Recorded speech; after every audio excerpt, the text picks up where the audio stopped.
Bapa di dalam surga, Bapa yang kami kenal di dalam Tuhan kami Yesus Kristus. Pada kesempatan yang indah ini, kami kembali datang kepadamu.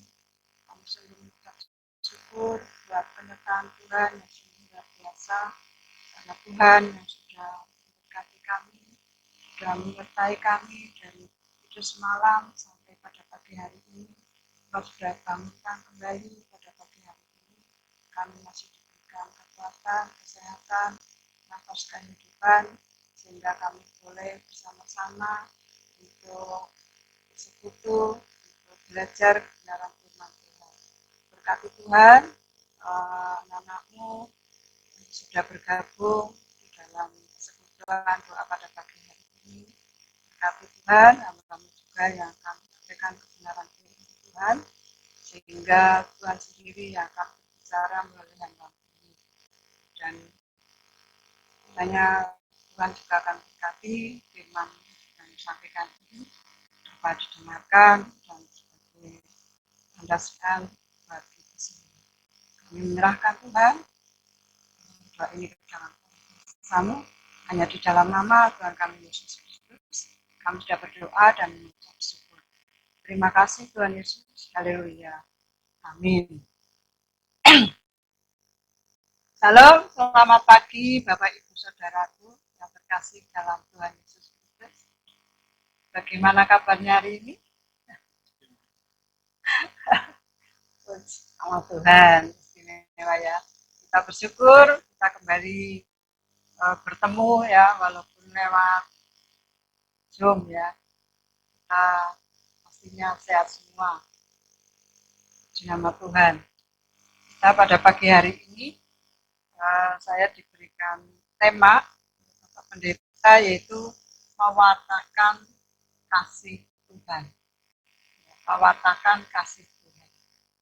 Nah, mungkin dalam bulan kemarin kan di dalam gereja kita ya kan programnya memberitakan Injil ya. Injil. Walaupun bulannya sudah lewat, tapi kan namanya memberitakan Injil itu tidak bulan kemarin saja, tapi setiap saat ya kita memberitakan kabar sukacita pada Tuhan. Yang mewartakan kasih Tuhan. Kalau kita mendengarkan mewartakan, kalau kita baca di dalam kamus besar bahasa Indonesia itu mewartakan itu mengabarkan, memberitakan, memberitakan. Nah, kalau kita mendengarkan atau memberitakan atau memberitahu, itu berarti ada dua hal ya. Apakah itu berita yang menyenangkan atau berita yang menyedihkan. Tapi itu ya, dalam akhir ini kan yang kita dengar itu apalagi ini kan masih dalam kondisi corona ya, pastinya kita sering mendengarkan hal-hal yang menyedihkan. Contohnya tambah yang kena COVID gitu. Kota Malang, Jawa Timur semakin bertambah. Itu adalah hal-hal yang sangat menyedihkan kalau kita dengar berita seperti itu ya. Tapi kita senang kalau mendengarkan hal-hal yang baik. Contohnya ketika mungkin anak-anak kita diterima ya sekolahnya seperti Bu Elias ini ya, Elo, kemudian PV, ini kan berita senang ya, karena anak-anaknya sudah diterima sekolahnya. Nah, itu mungkin hal-hal duniawi yang biasa kita dengarkan. Tapi hal-hal yang lebih penting dari itu ya berarti yaitu bahwa kasih Tuhan yang sungguh luar biasa yang kita dengarkan, yang kita selama ini kita lakukan, yaitu bahwa kasih itu kasih Tuhan yang sungguh luar biasa buat kita. Ini kita akan buka di dalam Yohanes 15. Yohanes 15 ayat 9 sampai 17.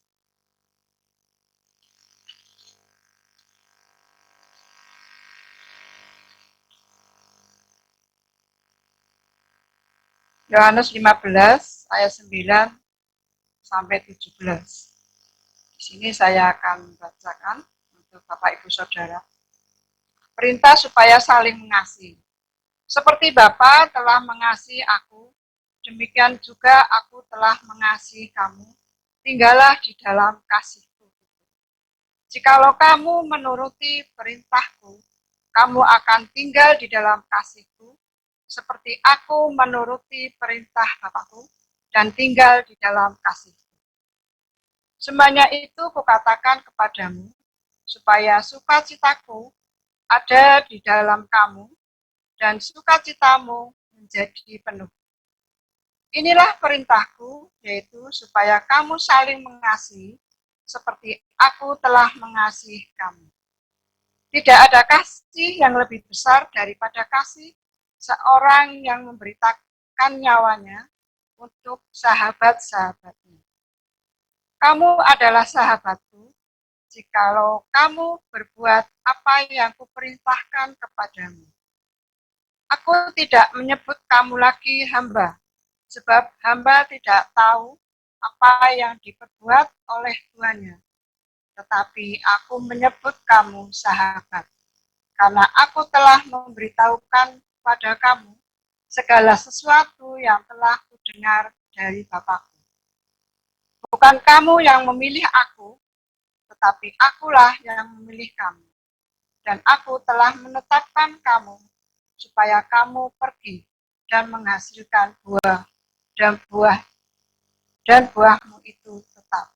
Supaya apa yang kamu minta kepada Bapa dalam namaku diberikannya kepadamu. Inilah perintahku kepadamu, kasihilah seorang akan yang lain. Inilah firman Tuhan, bahwa ini adalah bahwa bukti bahwa Tuhan Yesus mengasihi kita. Nah, apa buktinya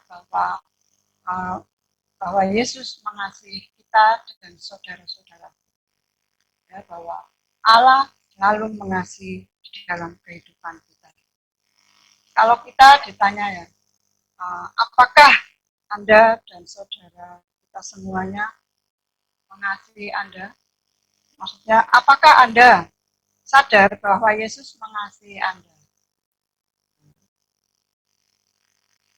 Bagaimana jawaban kita? Apakah bahwa Yesus mengasihi kita? Bahwa Yesus mengasihi Anda semuanya? Pastinya kita akan menjawab ya, bahwa Yesus adalah mengasihi kita. Ya. Karena kasihnya yang begitu besar terhadap kita semua. Dan yang dikatakan dalam Yohanes 3 ayat yang ke-16 juga dikatakan bahwa begitu besar kasih Allah akan dunia ini, sehingga ia mengaruniakan anaknya yang tunggal, supaya barang siapa percaya kepadanya tidak binasa, melainkan beroleh hidup yang kekal. Itu adalah kasih yang begitu besar buat kita sebagai anak-anak Tuhan. Nah, di sini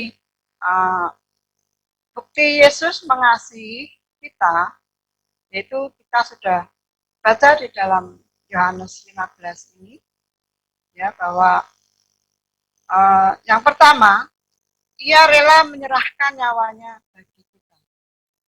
Nah, di dalam ayat yang ke-13, ya, bahwa ia rela menyerahkan nyawanya bagi kita. Ya, di dalam ayat yang ke-13, Yesus berkata, tidak ada kasih yang lebih besar daripada kasih seorang yang memberikan nyawanya bagi sahabat-sahabat. Ini adalah kasih yang sungguh luar biasa, bahwa Tuhan Yesus yang menyerahkan nyawanya untuk kita, untuk menebus dosa-dosa kita. Ya, jadi meskipun dia tahu betapa besarnya pengorbanan itu dan bahwa kita tak akan pernah bisa membalasnya. Namun dengan kasih seperti inilah Kristus telah mengasihi kita. Di dalam dosa yang membelenggu kita dan tak berdaya, dia menyerahkan tubuhnya untuk mengganti kita, nyawa kita. Dengan sukarela ia menebus kita dengan darahnya yang ditumpahkan bagi kita. Segala kesalahan kita. Jadi inilah bahwa bukti kasih Tuhan yang sungguh luar biasa. Dia merelakan nyawanya ya untuk kita. Dia merelakan nyawanya bagi kita. Inilah kasih yang paling besar, yang paling tinggi derajatnya. Di dalam Roma 5 ayat 10 juga dikatakan, dia mati bagi Anda. Itu adalah ungkapan yang mungkin Anda tak dapat rasakan dengan indera kita. Ya. Di dalam Roma 5 ayat yang 10. Bacakan Roma 5 ayat 10.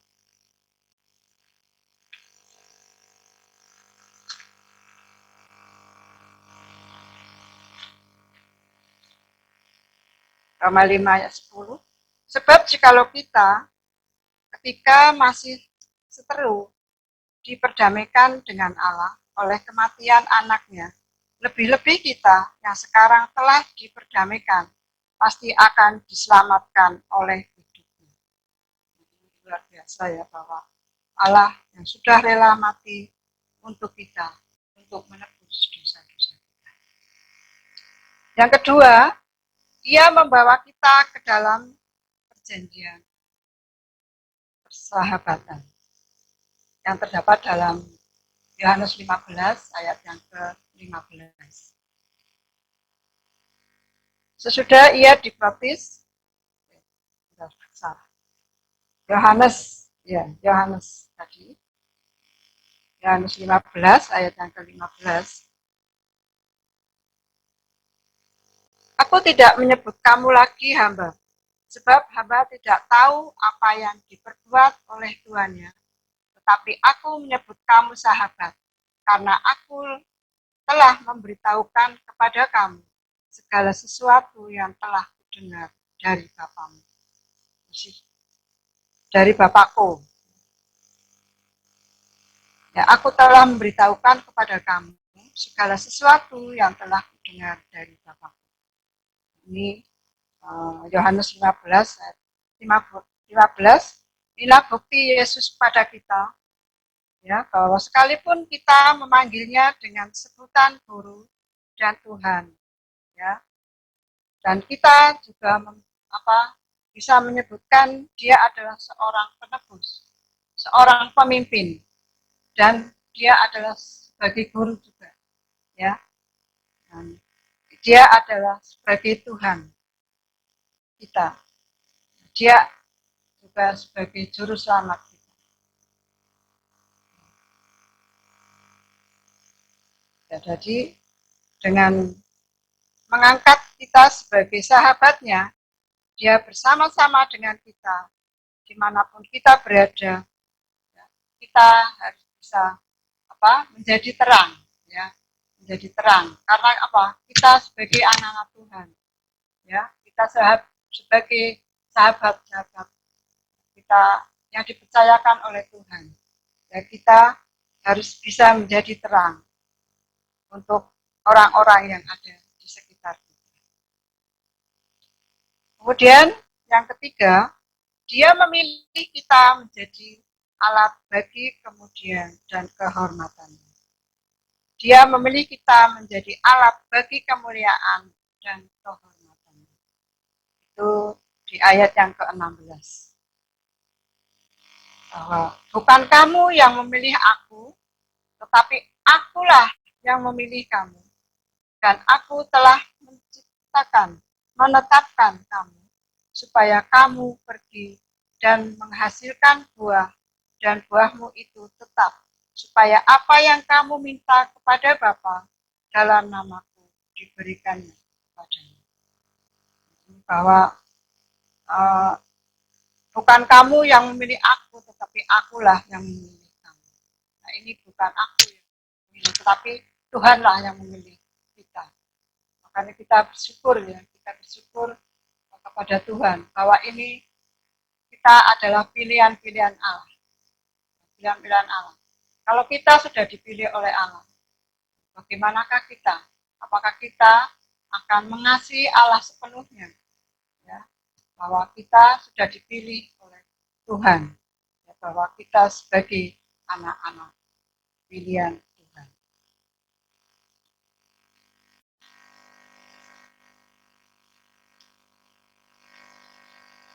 Yang keempat, ia memberikan namanya sebagai jaminan bagi kita untuk mendapatkan kasih karunia dari Bapa di surga.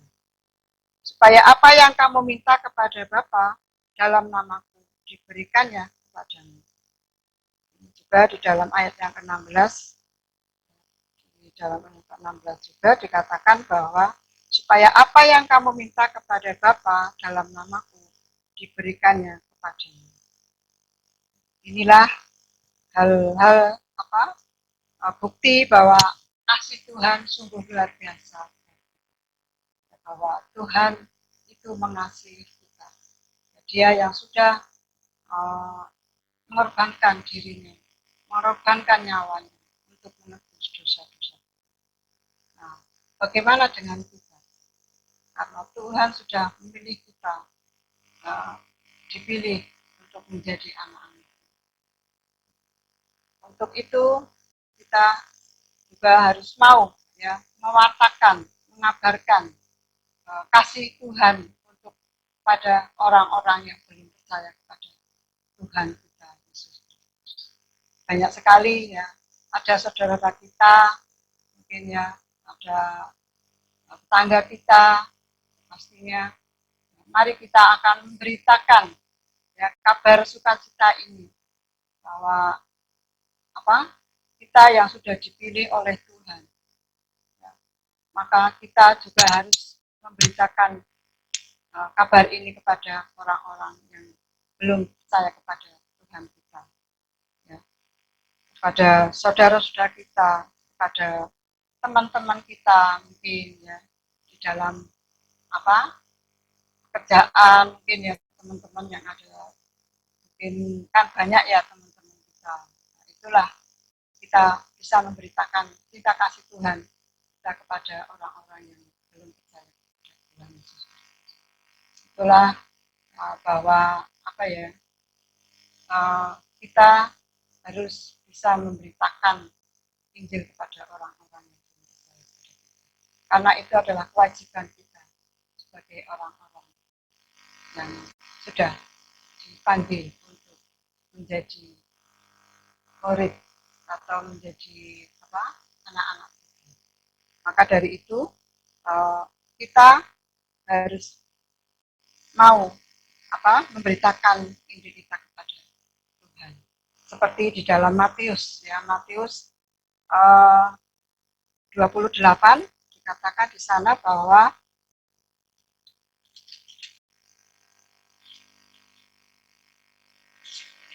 kita harus mau memberitakan Injil ya. Di dalam ayat yang ke Matius 28 ayat yang ke-19 sampai 20. Karena itu pergilah, jadikanlah semua bangsa murid itu dan baptislah mereka dalam nama Bapa dan Anak dan Roh Kudus. Dan ajarlah mereka melakukan segala sesuatu yang telah kuperintahkan kepadamu. Dan ketahuilah aku menyertai kamu senantiasa sampai kepada akhir zaman. Inilah bahwa Tuhan memerintahkan kepada kita supaya kita harus memberitakan Injil kepada orang-orang yang ada di sekitar dari sekarang sampai selama-lamanya. Mungkin itu ya firman Tuhan pada pagi hari ini kita bahwa Allah yang selalu mengasihi kita. Dan bagaimanakah dengan respon kita? Apakah kita mengasihi Allah dengan sungguh-sungguh? Ya, karena Allah sudah memilih kita, Jawabannya ada di dalam hati kita. Ya, bahwa apakah kita benar-benar mengasihi Allah kita, dan apakah kita sudah memberitakan kabar keselamatan kita, memberitakan Injil kita kepada orang yang belum percaya kepada Tuhan Yesus Kristus. Karena inilah perintah Tuhan untuk dikabarkan kepada orang-orang yang belum percaya kepada Tuhan Yesus Kristus. Mungkin itu yang bisa kita sampaikan pada pagi hari ini, Bapak Ibu, Saudara. Mari kita akan berdoa. Bapa di dalam surga, Bapa di dalam Tuhan kami Yesus Kristus, kami sungguh mengucap syukur Tuhan buat firman Tuhan yang sudah kami dengarkan bersama-sama, bahwa Allah kita adalah Allah yang selalu mengasihi di dalam kehidupan kita melalui Tuhan kita Yesus Kristus yang sudah rela mati untuk kita, untuk menebus dosa-dosa kita. Dan begitu juga kita anak-anak yang sudah dipilih oleh Tuhan. Maka dari itu kita harus selalu memberitakan firman Tuhan ini kepada orang-orang yang belum percaya. Terima kasih Tuhan Yesus, terima kasih atas firman-Mu yang sudah kami dengarkan bersama-sama. Hanya di dalam nama Tuhan kami Yesus Kristus, kami sudah berdoa dan mengucap syukur. Terima kasih Tuhan Yesus. Haleluya.